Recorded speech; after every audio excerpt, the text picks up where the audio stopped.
আমরা বর্তমান সরকারকে সতর্ক করে দিয়ে স্পষ্টভাবে বলতে চাই, বাংলাদেশের মাটিতে সংস্কার করার কাজের অভাব পড়েনি। এখন পর্যন্ত একটা হত্যার বিচার আপনারা করতে পারলেন না। সংস্কারের কাজের অভাব পড়েছে, বিচারের কাজের অভাব পড়েছে। কাজের কাজ করেন, মুসলমান এবং ইসলাম নিয়ে মাথা ঘামাতে আসেন না।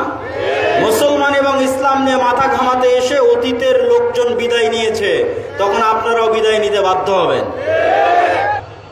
আল্লাহর নিদর্শনের একটি নিদর্শন যে আল্লাহ তোমাদের মধ্যে থেকে তোমাদের স্ত্রীদের সৃষ্টি করেছেন লিতাসকুনু ইলাইহা, যাতে তোমরা তোমাদের স্ত্রীদের নিকটে প্রশান্তি লাভ করতে পারো।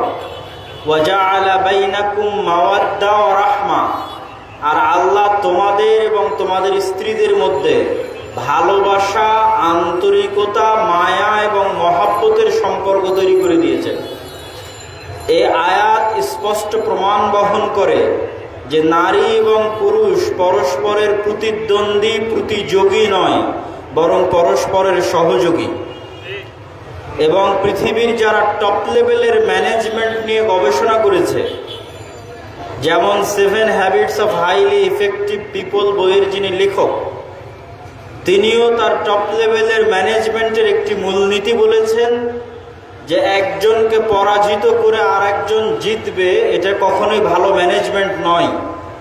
বরং সর্বোত্তম ম্যানেজমেন্ট হচ্ছে একটা কোম্পানির সবাই সবাইকে সহযোগিতা করবে, সবাই উইন উইন সিচুয়েশনে পরস্পরকে সহযোগিতা করবে, এটাই ভালো ম্যানেজমেন্ট। তথা এই পয়েন্ট দুটি থেকে আমি স্পষ্ট করতে চাই যে আল্লাহর বিধান এবং মানুষের বিবেক, মানুষের যুক্তি এই বিষয়ে একমত যে আমরা যদি ভালো পরিবার চাই, তাহলে নারী এবং পুরুষ পরস্পরের শত্রু নয়, বরং পরস্পরের সহযোগী হতে হবে। আর যদি নারী এবং পুরুষ জেন্ডারের ভিত্তিতে, লিঙ্গের ভিত্তিতে পরস্পরের শত্রুতে পরিণত হয়, তাহলে পৃথিবী থেকে পরিবার ধ্বংস হয়ে যাবে। সম্মানিত উপস্থিতি, এই মূলনীতির উপর ভিত্তি করে আমরা যেটি বলতে চাচ্ছি তা হচ্ছে, বর্তমান বাংলাদেশ যা জুলাই পরবর্তী বাংলাদেশ, এই জুলাই পরবর্তী বাংলাদেশে রাজপথে যারা রক্ত দিয়েছে, রাজপথে যারা জীবন দিয়েছে, তাদের বেশিরভাগ ধর্মপ্রাণ। যেমন একজনের নাম সবাই জানে, আবু সাইদ। আবু সাইদের ফেসবুক স্ট্যাটাস, তার ফেসবুক আইডি এখনো আছে। তার ফেসবুক স্ট্যাটাসে শায়েখ আব্দুর রাজ্জাক বিন ইউসুফের বক্তব্য শেয়ার দেওয়া আছে, খুঁজে দেখে আসতে পারেন। এবং তার পরিবারের পক্ষ থেকে স্পষ্ট বলা আছে যেন তার ছেলের কোনো ভাস্কর্য এবং মূর্তি তৈরি না হয়। আবরারের স্পিরিট কি ছিল তা তার ফেসবুক স্ট্যাটাসে স্পষ্ট আছে। আর যাদের এই জুলাই আন্দোলনে কোনো ভূমিকা নাই, বরং গত 16 বছরের ফ্যাসিজমের যারা পাচাটা দালাল ছিল, তাদেরকে দিয়ে নারী সংস্কার কমিশন করা হয়েছে। তাহলে এই নারী সংস্কার কমিশন কিভাবে জুলাই পরবর্তী বাংলাদেশে ইসলাম বিরোধী প্রতিবেদন জমা দেওয়ার দুঃসাহস করতে পারে? যেই প্রতিবেদনের একটা শব্দ হচ্ছে নারীরা নাকি তাদের অধিকার থেকে বঞ্চিত হচ্ছে, বৈষম্যের শিকার হচ্ছে, সেই কারণগুলোর একটি কারণ নাকি ধর্ম। নাউজুবিল্লাহ মিন যালিক। এই বাক্য উচ্চারণ করা আল্লাহ সুবহানাহু ওয়া তাআলার ন্যায় পরায়ণতার উপর আঙ্গুল উত্তোলন করা।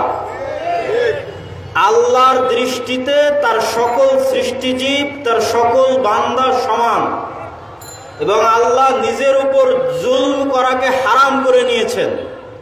তিনি কখনোই পুরুষ হিসেবে কাউকে এক্সট্রা বেনিফিট এবং নারী হিসেবে নারী হওয়ার কারণে এক্সট্রা বেনিফিট, এইরকম কোন দৃষ্টিভঙ্গি আল্লাহ সুবহানাহু ওয়া তাআলার নাই। যেমনটি তিনি বলেন, ওয়া তাম্মাত কালিমাতু রাব্বিকা সিদকাম ওয়া আদলা, আল্লাহর প্রত্যেকটা বিধান সত্যের উপর প্রতিষ্ঠিত, ন্যায়ের উপর প্রতিষ্ঠিত।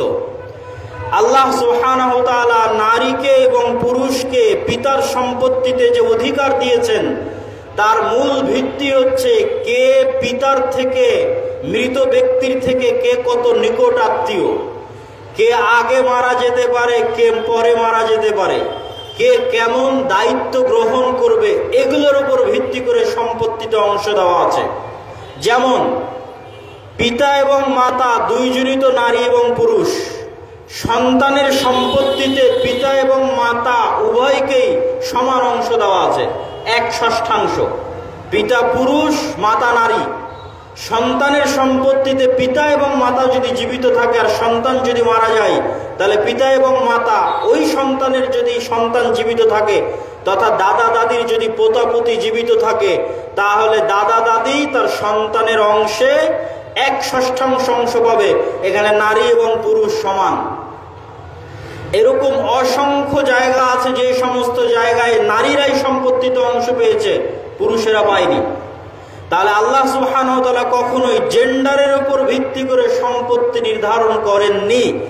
এই বাক্যটা উচ্চারণ করা সরাসরি একটি কুফরি বাক্য, এবং এই বাক্য উচ্চারণের মাধ্যমে মানুষ কাফের এবং মুরতাদ হয়ে যেতে পারে।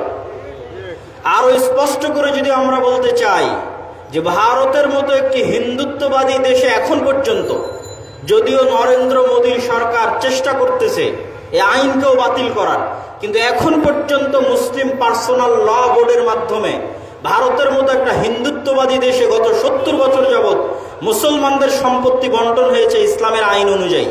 সেখানে বাংলাদেশের মতো একটি ইসলাম প্রধান, মুসলিম প্রধান দেশে, যেই বাংলাদেশের জনগণের রক্তের উপর, ধর্মপ্রাণ মানুষের জনগণের রক্তের উপর দিয়ে যারা ক্ষমতায় গেছে, তারা কিভাবে এমন প্রতিবেদন জমা দেওয়ার সাহস করে যেই প্রতিবেদনে সরাসরি ইসলাম এবং আল্লাহর বিষয়ে আঙ্গুল উত্তোলন করা হয়েছে। নাউজুবিল্লাহ। এই সতর্কবাণী উচ্চারণ করে উপস্থিত মানুষের উদ্দেশ্যেও, মা এবং বোনদের উদ্দেশ্যেও আমরা উদাত্ত আহ্বান জানাবো, আপনারা ইসলাম সম্পর্কে পড়াশোনা করেন। যারা প্রতিবেদন জমা দিয়েছেন তারা পড়েন।